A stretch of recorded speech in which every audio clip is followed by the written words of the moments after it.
Why is it taking a long time for you to be successful at what God's called you to do? Maybe it's been 1 year, 2 years, it could be a decade, but you haven't experienced success that God's placed in your heart. Here's what I discovered over my decade plus of advising Christian entrepreneurs.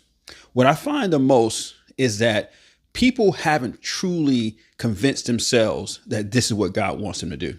James tells us that a man who wavers is unstable in all his ways, and he can't expect to receive anything from God.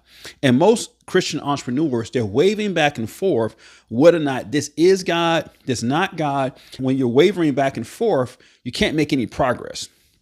Even in my own life, when I'm unsure what God's called me to do, it's like you stop, you slow down, you change directions, and you can't get momentum because you never want to just commit to what God's called you to do.